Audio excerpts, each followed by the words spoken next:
मित्रों, हिंदी साहित्य अकेडमी में आपका स्वागत है।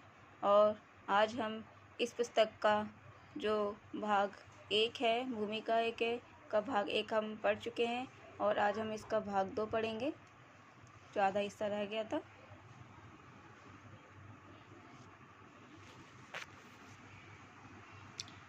आधार स्रोत से स्टार्ट करेंगे। पिछले 4 दशकों में निरंतर अनुसंधान के फलस्वरूप अनेक नवीन आधार स्रोतों का उद्घाटन हुआ और प्रचुर सामग्री प्रकाश में आई। वर्तमान शताब्दी के प्रथम चरण तक इस प्रकार के साधन अत्यंत सीमित थे और इतिहासकार को प्राय सभा की खोज रिपोर्टों तथा विद्वानों के व्यक्तिगत प्रयासों पर ही निर्भर करना पड़ता था। परंतु आज सभी क्षेत्रों में अनेक संस्थाएं व्यवस्थित रूप से कार्य कर रही है और नित्य नवीन सामग्री का प्रकाशन हो रहा है। स्वभावतः इन शोधों परिणामों का उपयोग करना इतिहासकार के लिए आवश्यक हो गया है, परंतु इस विषय में काफ़ी सावधान होकर कार्य करना चाहिए। इतिहास में ऐसी सामग्री का ही उपयोग करना चाहिए जिससे प्रामाणिकता असंदिग्ध है। संदिग्ध सामग्री का भी यदि वह साहित्य के विकास की दृष्टि से महत्वपूर्ण है, उल्लेख करना आवश्यक हो सकता है, परंतु उस पर प्रश्नवाचक चिन्ह अवश्य रहना चाहिए। हमारे साहित्य की काफ़ी महत्वपूर्ण सामग्री ऐसी है जिसकी अप्रामाणिकता सिद्ध हो चुकी है और उसके प्रति मोह अनुचित है और इतिहासकार के सामने वस्तु स्थिति को स्वीकार करने के लिए अतिरिक्त और कोई विकल्प नहीं है। किंतु प्रामाणिकता के प्रश्न पर भी अत्यंत सतर्कता की आवश्यकता है। प्रत्येक नवीन शोध परिणाम प्रामाणिक नहीं होता। प्रामाणिक सिद्ध स्थापनाओं को भी समय सिद्ध होने में देर लगती है। अतः नवीनतम के प्रति आग्रह भी इतिहास का गुण नहीं है। जिस प्रकार अप्रामाणिक मान्यताओं से चिपके रहना गलत है, उसी प्रकार हर नई कच्ची पक्की स्थापना के आधार पर समय सिद्ध धारणा को नकारना भी खतरनाक है। फिर आता है मौलिकता का प्रश्न। इतिहास के क्षेत्र में मौलिकता का केंद्र बिंदु है परिकल्पना, अर्थात विकास परंपरा का परिवर्तन। वास्तव में इतिहास लेखन ऐतिहासिक अनुसंधान का प्राय नहीं है। ऐतिहासिक अनुसंधाता जहां नवीन तथ्यों के अन्वेषण और उपलब्ध तथ्यों के नवीन आख्यान पर बल देता है, वहीं इतिहास लेखक इन दोनों दिशाओं में एक सीमा से आगे नहीं बढ़ सकता। उसी के लिए नवीन की अपेक्षा प्रामाणिक और समय सिद्ध का अधिक महत्व है।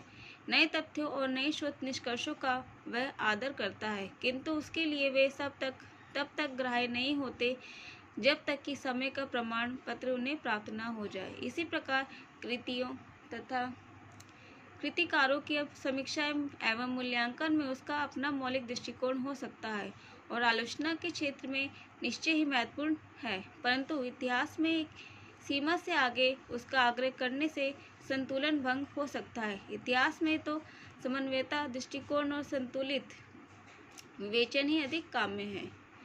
उपयुक्त विवेचन के निष्कर्ष इस प्रकार है। नवीन शोध परिणामों और विकसित साहित्य चेतना को ध्यान में रखते हुए हिंदी साहित्य के इतिहास का पुनर्लेखन आवश्यक है। ऐतिहासिक दृष्टि और आलोचना शक्ति से युक्त एक लेखक यदि यह कार्य संपन्न कर सके तो उत्तम होगा, किंतु यदि ये संभव न हो तो निश्चित परियोजना के अंतर्गत निर्देशक सिद्धांतों का निर्धारण कर कुछ लेखकों का समुदाय घनिष्ठ संपर्क सहयोग के आधार पर यह अनुष्ठान पूरा कर सकता है। शैली भेद होने पर भी ऐतिहासिक परिदर्शन की एकता इस प्रकार से समवेत प्रयास में एकान्वित स्थापित कर सकती है।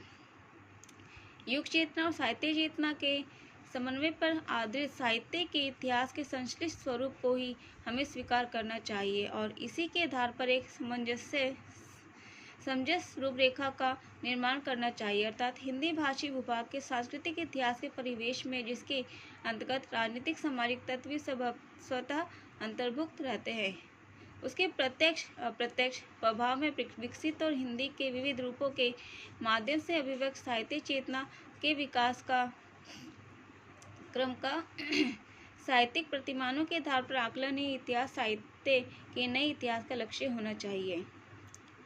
नवीन शोध सामग्री का उपयोग आवश्यक है, किंतु इस विषय में सतर्कता भी उतनी ही आवश्यक है। प्रत्येक नवीन स्थापना यथावत ग्राह्य एवं मान्य नहीं हो सकती, अतः प्रामाणिक लेखकों के मतों का संक्षेप में उल्लेख करते हुए बहुमान्य और समय सिद्ध निष्कर्षों को ही इतिहास में ग्रहण करना अति विवेक सम्मत है। विषय प्रतिपादन में समन्वयात्मक पद्धति का अवलंबन करना ही उचित है। बल तो साहित्य परंपरा अर्थात साहित्यिक कृतियों के परस्पर संबंध के निरूपण पर ही रहना चाहिए, किंतु प्रकृति विश्लेषण तथा प्रमुख कवि लेखकों और कृतियों के योगदान एवं स्थान निर्धारण का ही साहित्य के इतिहास में उतना ही महत्व है। जीवन वृत्त तथा ग्रंथ विवरण साहित्य विवेचन से पूर्व देना ही अधिक संगत है।